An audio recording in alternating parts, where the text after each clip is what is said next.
Assalamualaikum warahmatullahi wabarakatuh. Perkenalkan, nama saya Ivan Syarifuddin. Saya merupakan mahasiswa aktif Universitas Islam Madura angkatan 2022, Fakultas Teknik, Prodi Teknik Informatika. Di sini saya membuat video untuk memenuhi tugas mata kuliah jaringan komputer semester 6 dengan dosen pembimbing Bapak Masdukil Ma'ruf. Baik, di sini saya mengambil interior gateway protokol, di mana interior gateway protokol itu sendiri adalah jenis protokol routing yang digunakan untuk mendistribusikan informasi routing dalam satu autonomous system. Apa itu autonomous system? Autonomous system atau yang biasa disingkat AS adalah satu jaringan milik dan dikelola oleh satu organisasi atau satu entitas. Protokol ini digunakan untuk menentukan jalur terbaik antar perangkat router di dalam jaringan internal. Dalam interior gateway protokol atau IGP ada beberapa materi, dan di sini saya mengambil RIP, di mana RIP adalah Routing Information Protocol. Sedangkan definisi dari routing itu dari RIP itu sendiri yaitu salah satu jenis interior gateway protokol yang digunakan untuk melakukan pertukaran informasi routing antar router dalam satu autonomous system atau AS. RIP itu sendiri atau Routing Information Protocol itu termasuk dalam kategori Distance Vector Routing Protocol, di mana RIP itu sendiri berdasarkan jarak dan arah. Selanjutnya yaitu karakteristik RIP sebagai protokol interior. Di sini karakteristik RIP itu tersendiri ada 4 karakter. Yang pertama yaitu sederhana dan mudah dikonfigurasi. Yang kedua yaitu konvergensi lambat. Yang ketiga yaitu cocok untuk jaringan kecil dan menengah. Yang terakhir yaitu rentan terhadap routing loop. Kita masuk pada yang pertama. Yang pertama yaitu sederhana dan mudah dikonfigurasi. Maksud dari sederhana dan mudah dikonfigurasi yaitu RIP relatif mudah dipahami dan dikonfigurasi, terutama untuk jaringan yang berskala kecil. Sedangkan yang kedua yaitu konvergensi lambat.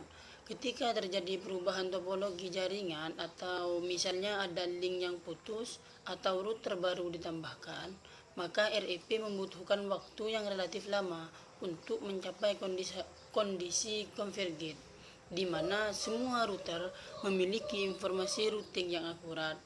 Nah, hal ini disebabkan oleh mekanisme update periodik dan penyebaran informasi secara bertahap. Karakteristik yang ketiga yaitu cocok untuk jaringan kecil dan menengah. Karena perbatasan hub, baik itu hub count dan mekanisme update periodik yang kurang efisien untuk jaringan besar, RIP lebih cocok digunakan pada jaringan dengan skala kecil hingga menengah. Jadi untuk jaringan yang berskala besar atau luas, RIP ini tidak terlalu cocok karena RIP itu sendiri lebih cocoknya digunakan pada jaringan dengan skala kecil atau menengah. Yang keempat yaitu rentan terhadap routing loop. Meskipun memiliki batasan hop count, RIP masih rentan terhadap masalah routing loop, terutama dalam jaringan yang kompleks. Mekanisme seperti split horizon, routing poisoning, dan hold down timer yang diimplementasikan untuk mengurangi risiko dari karakteristik yang keempat ini. Selanjutnya yaitu konsep dasar RIP sebagai protokol interior. Yaitu di sini ada 3 konsep. Yang pertama yaitu Distance Vector Protocol, yang kedua hop count metric, yang ketiga batasan hop count. Kita masuk pada konsep dasar RIP yang pertama yaitu Distance Protocol Vector. Maksudnya yaitu RIP bekerja berdasarkan prinsip Distance Vector, di mana setiap router yang menjalankan RIP akan menyebarkan informasi tentang jaringan yang diketahuinya ke router yang terhubung secara langsung. Informasi ini berupa jarak dalam hop count untuk mencapai suatu jaringan yang dituju. Sedangkan konsep dasar yang kedua yaitu hop count metrik. REP menggunakan hop count sebagai metrik utama untuk menentukan jalur terbaik ke suatu tujuan, di mana setiap router yang dilewati dihitung sebagai satu hop. Nah, jalur dengan hop count terkecil dianggap sebagai jalur terbaik dari konsep dasar REP sebagai protokol interior. Konsep dasar REP yang ketiga yaitu batasan hop count. Router REP secara periodik biasanya setiap 30 detik mengirimkan rutin update ke router tujuan untuk memberi isi seluruh tabel routing tersebut, di mana router tujuan akan menerima update ini dan memperbarui tabel routing mereka sendiri berdasarkan informasi yang diterima. Nah, di sini ada simulasi cara kerja REP dalam information protocol atau dalam EGP. Di sini ada gambar, di mana gambar di sini ada R1, R2, R3 dan ada 2 komputer. Gambar dari yang warna hijau dan ada panahnya ini atau R1, R2 dan R3 ini merupakan router, di mana router adalah perangkat pengarah lalu lintas jaringan, sedangkan 2 komputer yang ada di kanan dan di kiri ini merupakan perangkat pengguna akhir atau perangkat tujuan. Nah, garis hitam lurus yang dari router ke komputer ini disebut dengan koneksi kabel lokal atau kabel LAN untuk mengalirkan jaringan. Sedangkan garis merah dari router 3 ke router 1, dari router 3 ke router 2 ini merupakan koneksi antar router dengan REP. Dari gambar tadi dari gambar tadi ada 3 router 3 ada di atas, router 1 ada di kiri, router 2 ada di kanan. Cara kerja REP dalam protokol interior yang pertama yaitu router 3, di mana router 3 atau router yang ada di atas tadi berfungsi sebagai router utama untuk menghubungkan 2 jalur ke router 1 yang berada di kiri bawah dan router 2 yang berada di kanan bawah.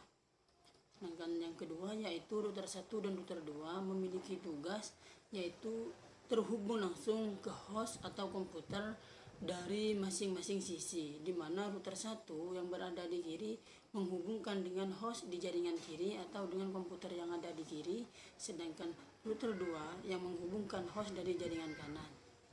Yang ketiga yaitu peran dari komputer itu sendiri, di mana host atau komputer itu sendiri mewakili pengguna akhir atau perangkat yang mengakses jaringan dari router-router yang telah baik dari router 1 maupun router 2. Selanjutnya yaitu kelebihan dan kekurangan REP dalam protokol interior, di mana dalam kelebihan dan kekurangan ini ada masing-masing ada 3. Yang pertama yaitu dari kelebihannya sederhana dan mudah dikonfigurasi.